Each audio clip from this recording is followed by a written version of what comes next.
Hello guys, आज हम जानेंगे एलॉय स्टील के बारे में।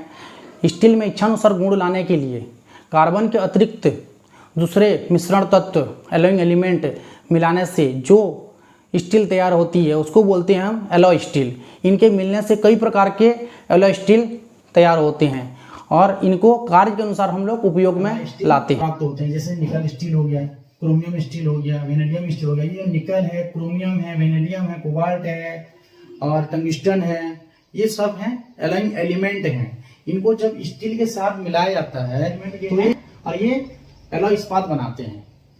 तो सबसे फर्स्ट आते हैं हम लोग निकल स्टील। निकल को जब हम स्टील में बनाते हैं तो वो निकल स्टील बनता है, और निकल जब स्टील में मिलाया जाता है तो वो हार्ड हो जाता है और उसका स्ट्रेंथ बढ़ जाता है। हार्ड होने के साथ उसका स्ट्रेंथ बढ़ जाता है, और उसमें 5% जब निकल मिला दिया जाता है स्टील में तो वो हार्ड के साथ साथ इलास्टिसिटी का भी उसमें गुण आ जाता है। और 27% अगर हम निकल मिलाते हैं स्टील में तो वो नॉन मैग्नेटिक हो जाता है, और 36% निकल वाली स्टील को हम लोग इनवार स्टील बोल सकते हैं।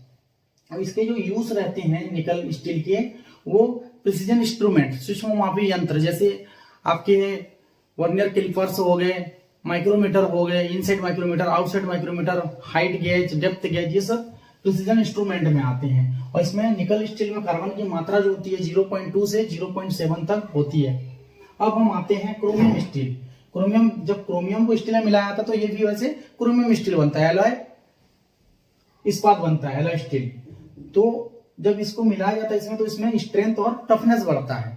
इसमें जैसे हार्डनेस और स्ट्रेंथ बढ़ रहा था तो इसमें स्ट्रेंथ और टफनेस बढ़ता है। और इसमें जब 6% निकल और 12% क्रोमियम की स्टील को हम लोग स्टेनलेस स्टील के नाम से जानते हैं। 6% निकल और 12% क्रोमियम को हम लोग स्टेनलेस स्टील के नाम से जानते हैं। और क्रोमियम स्टील का जो यूज होता है वो साइंटिफिक इंस्ट्रूमेंट या स्टेनलेस स्टील बनाने के लिए करते हैं।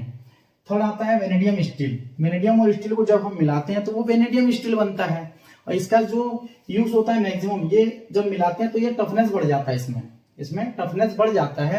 और इसका मैक्सिमम यूज जो होता है प्राय high speed steel cutting tools बनाने के लिए किया जाता है। क्यों किया जाता है? क्योंकि हाई स्पीड स्टील का कटिंग पॉइंट जो रहता है वो जल्दी उतर जाता है। अगर वेनेडियम का हम लोग यूज करते हैं वहां पे तो उसका पॉइंट जो है जल्दी उतरता नहीं है, मतलब हम लोग हाई स्पीड में भी चलाएंगे तो उसके धार बना रहता है।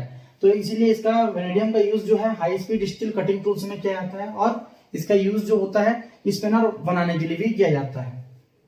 अब आते हैं हम लोग कोबाल्ट स्टील में। कोबाल्ट स्टील का भी मैक्सिमम जो प्रयोग है high speed steel cutting tools में ही यूज होते हैं। हाई स्पीड स्टील के कटिंग टूल्स वगैरह में, कटर्स में यूज होते हैं। और हम लोग किसी स्टील में अगर 30% कोबाल्ट मिला देते हैं, हाई कार्बन स्टील में 30% अगर कोबाल्ट हम हाई कार्बन स्टील में मिला देते हैं तो वो परमानेंट मैग्नेट हो जाता है, एयर हार्ड हो जाता है। एयर हार्ड में मतलब ऊपर की सतह इतनी हार्ड हो जाती है कि उसमें हम लोग फाइलिंग नहीं कर सकते, उसमें हम लोग फाइल भेज नहीं सकते। तो इसका कोबाल्ट का यूज जो है high speed steel cutting tools वगैरह बनाने के लिए किया जाता है। अब आते हैं हम लोग स्प्रिंग स्टील। स्प्रिंग स्टील में 0.2 से 0.4 तक कार्बन होता है, 8% क्रोमियम रहता है, और 7% मैंगनीज रहता है, और 2% सिलिकॉन रहता है। और इसका जो यूज होता है डिफरेंस टाइप के स्प्रिंग और स्प्रिंग को डिजाइन करने के लिए किया जाता है स्प्रिंग स्टील का। अब आते हैं हम लोग टंगस्टन स्टील में। अगर हम लोग स्टील में टंगस्टन मिला देते हैं तो उसका हार्डनेस बढ़ जाता है। अगर कार्बन स्टील में हम लोग टंगस्टन की मात्रा बढ़ा देंगे तो उसके हार्डनेस का बढ़ जाएगा। और टंगस्टन हम लोग प्राय उसमें अधिक मिलाते हैं जिसमें हम लोग कटर्स मजबूत हाई स्पीड में चलाना रहता है, या जिन टूल्स को या कटर्स को हाई स्पीड में चलाना रहता है वहां पे हम लोग टंगस्टन की मात्रा को बढ़ा देते हैं। और टंगस्टन की मात्रा जो प्राय हम लोग 20% तक स्टील में मिलाया जाता है उसकी मजबूती के लिए, ताकि उसको हाई स्पीड में चलाया जा सके। और टंगस्टन का जो यूज होता है वो हाई स्पीड कटिंग टूल्स बनाने के लिए किया जाता है। अब हम लोग आते हैं मैंगनीज स्टील। मैंगनीज हम लोग स्टील में मिलाते हैं तो ये हार्ड हो जाता है, और हम लोग इसको अगर इसकी क्वांटिटी को हम लोग 15% अगर मैंगनीज मिला देते हैं स्टील में तो इतना हार्ड हो जाता है कि उसको मशीनिंग करना बहुत मुश्किल हो जाता है।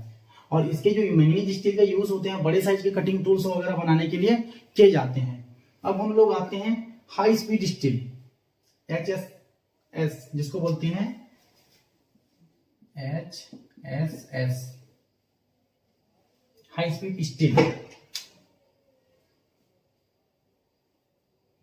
उच्च चाल इस्पात, जिसको हम लोग हिंदी में बोलते हैं उच्च चाल इस्पात, जिसमें कार्बन की मात्रा जो होती है 0.7 होती है कार्बन की मात्रा, और 18:4:1 का इसमें एलोइंग एलिमेंट रहते हैं, जो क्रोमियम, सबसे फर्स्ट टंगस्टन, क्रोमियम और वेनेडियम रहते हैं। तो हम लोग जानते हैं सबसे पहले हाई स्पीड स्टील का यूज क्यों हुआ।